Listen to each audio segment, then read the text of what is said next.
Hey, what's up guys? Joker here. Today we're sitting down again to take a look at the AMD build, which we did about a month ago on the channel, and we announced the winner for the giveaway of this build, as well as the build that Brian did and the $500 Steam card. We announced the winners of those yesterday on TGW, and the winner of this was Michael from Virginia. So he should be he got an email from me yesterday actually, so he should be claiming this prize pretty soon. But this is the AMD build. It's got the FX 6300 in there along with 8 gigabytes of RAM and a gigabyte R7 370. It's also on a gigabyte motherboard. And we got this inside a Fractal Design Core 1000 case. And powering it all is the EVGA 500 watt. This is one of the completely non-modular design. You could see it with all of the mustard cables showing through in there with the epic J.J. Abrams-esque lens flares popping through. Oh, look at that.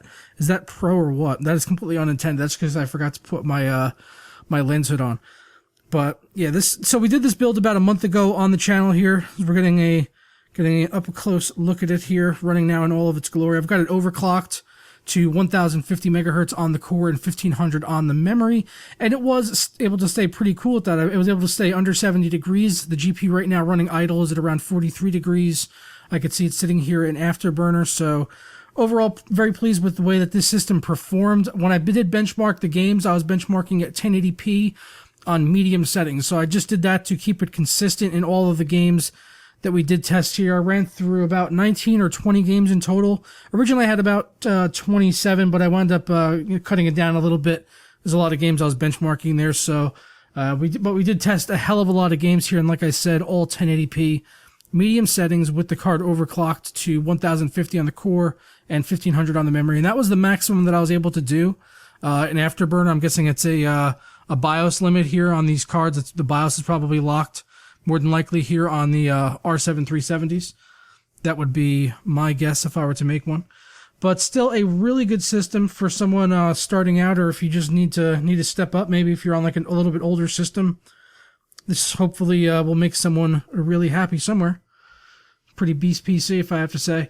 And it's got a 240 gig SSD in there as well. This hard drive right here is actually going to be going into my brother's PC.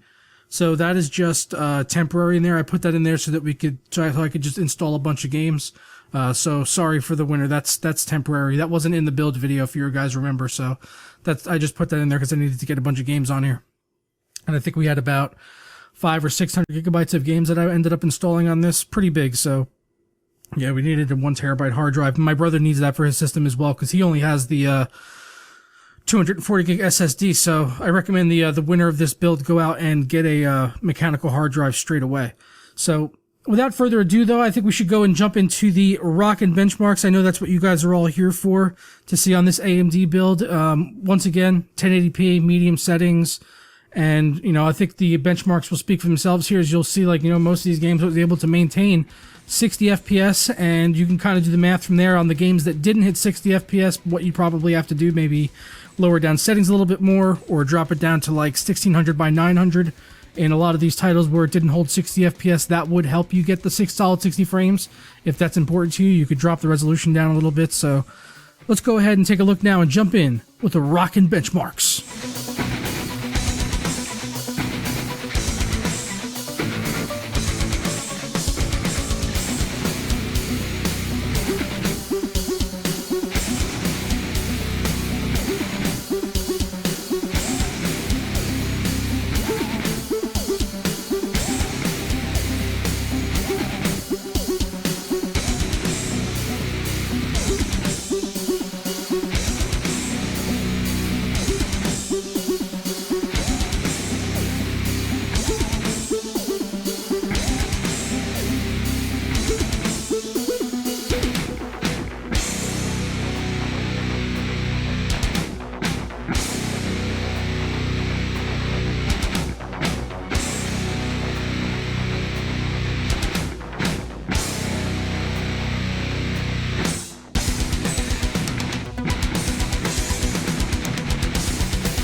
Alright, so we got to look at the performance there on the R7 370 paired up with the FX 6300 and 8GB of RAM. This is a system, like I said, I got for $426 before rebates, and if you do your price shopping, you could definitely put this build together for that, you know, like under 500 or even under 400 if you really do look around, you know, on the different online shops there. You could put this together really cheap. And for 1080p, this is like knocking it out of the park for me. You know, this is around the cost of like what you would expect to pay for a console full price, or at least when they came out. I know they had price drops now, but you know, for $400, you know, this is 1080p, 60 FPS on most of these titles at medium setting, which is better performance than you're going to see on a lot of console titles. Some titles like Doom and Witcher 3, which are a bit more demanding, newer games, you would probably want to drop down your resolution there to 1600 by 900, or consider dropping down your settings too low if it was important you get that solid 60 frames. But other games, little bit older titles and well-optimized games, Overwatch, you know, we were seeing 111 frames at medium, so you could figure out that you could probably go ahead and raise the settings up there a little bit in Overwatch if you just want to get 60 frames. CSGO, 220 FPS, so if you're running like a 144 hertz monitor, you can definitely still increase the settings here and getting over 144 FPS on CSGO, which is, I'm sure, which is important to a lot of people, and budget gamers as well. For whatever, I don't know why, it seems to be a correlation between budget gamers and like CSGO and League of Legends, those more massively played games like that. So if those are the games that you're looking to play and you only want to drop like less than 500 on a build, then I could definitely recommend the parts we have here today.